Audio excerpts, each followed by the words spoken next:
श्रीः स्वयं सुकृतीनां भवनेष्वलक्ष्मीः पापात्मनां कृतधियां हृदयेषु बुद्धिः श्रद्धा सतां कुलजनप्रभवस्य लज्जा तां त्वां नतः स्म परिपालय देवी विश्वम्। माँ जगत जननी महालक्ष्मी को कोटि कोटि प्रणाम। दीपावली की रात्रि माँ महालक्ष्मी के ध्यान पूजन के लिए प्रशस्त मानी गई है, क्योंकि लक्ष्मी माँ चंचल हैं, एक जगह टिकती नहीं हैं। इसलिए स्थिर लग्न में उनका आवाहन, स्थापन, पूजन किया जाता है कि वे आपके व्यापार में, आपके घर में सदा स्थिर विराजमान रहें। वृष लग्न और सिंह लग्न स्थिर लग्न है। वैसे तो अलग अलग गांवों शहरों में इन लग्नों का समय अलग अलग है, फिर भी मोटा मोटी शाम को 7 बजे से 8 बजे के बीच अधिकांश स्थानों पर वृष लग्न और रात्रि 1 बजे से 2:30 बजे के बीच सिंह लग्न रहेगा। अपने गांव या शहर का सिंह लग्न या वृष लग्न का एकदम सही समय जानने के लिए पंचांग या इंटरनेट का उपयोग कर सकते हैं या अपने आसपास के पंडित जी से पूछ सकते हैं। शास्त्र के अनुसार महालक्ष्मी उस स्थान पर टिक के रहती हैं जहाँ के लोग आपस में प्रेम सामंजस्य से रहते हैं।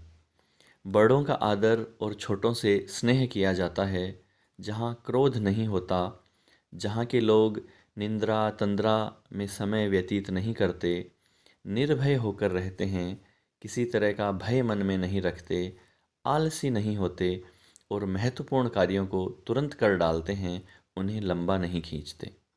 कहते हैं जहाँ सुमति तहाँ संपत्ति नाना, अर्थात जहाँ अच्छे विचार हैं वहाँ खूब धन संपत्ति बढ़ती है।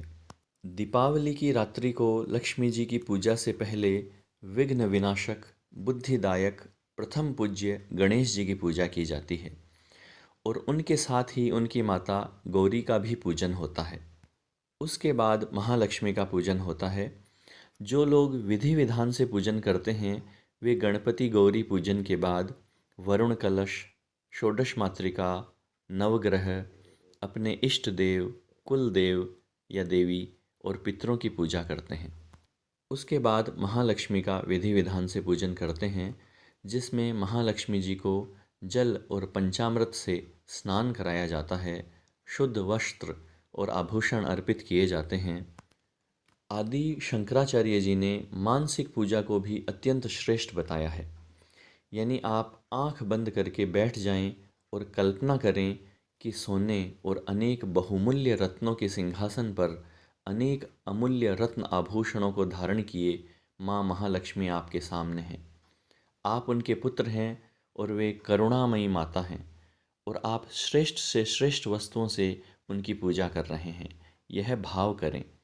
कहते हैं भावो विद्यते देवः, देवता का निवास भावना में है। जितना श्रेष्ठ भाव से आप पूजा करेंगे उतना ही श्रेष्ठ फल आपको प्राप्त होगा। वस्त्र आदि अर्पित करके केसर युक्त चंदन, कुमकुम, चावल, सिंदूर, अबीर, गुलाल, इत्र आदि महालक्ष्मी जी को अर्पित करें। कमल का पुष्प उन्हें अत्यंत प्रिय है। कमल पुष्प आसन के लिए अर्पित करें या अन्य कोई भी लाल सुगंधित पुष्प अर्पित किए जा सकते हैं। सुगंधित पुष्पों की माला अर्पित करें, दुर्वांकुर चढ़ाएं, धूप दीप करें, मिठाई और फलों का भोग लगाएं, लौंग, इलायची, सुपारी सहित पान अर्पित करें, दक्षिणा चढ़ाएं और अनेक दीपकों की पूजा करके धूमधाम से माँ भगवती की आरती करें और अंत में पुष्पांजलि और क्षमा प्रार्थना करके दंडवत प्रणाम करें। दीपावली की रात्रि को अपने बही खाता, पेन पेंसिल आदि की भी सरस्वती माँ के रूप में पूजा की जाती है और अपनी तिजोरी, अलमारी की भी कुबेर जी के रूप में पूजा की जाती है और अपने घर, ऑफिस या दुकान के मुख्य द्वार पर स्थित गणेश जी की भी देहली विनायक के रूप में पूजा की जाती है। अंत में प्रसाद खाकर मुंह मीठा करें और अपने से बड़ों को प्रणाम करें, आशीर्वाद लें। बहुत से लोग दीपावली को सारी रात जागकर श्री सूक्त, कनकधारा स्तोत्र आदि लक्ष्मी जी के स्तोत्रों का पाठ करते हैं, लक्ष्मी जी के मंत्र का जप करते हैं और लक्ष्मी माँ के सम्मुख अखंड दीपक प्रज्वलित रखते हैं। आप सभी को मेरी ओर से दीपावली की बहुत बहुत हार्दिक शुभकामनाएं। माँ महालक्ष्मी आप सभी पर खूब कृपा करें और आपकी धन समृद्धि सुख संपत्ति शांति आरोग्यता खूब बढ़े। नमस्कार।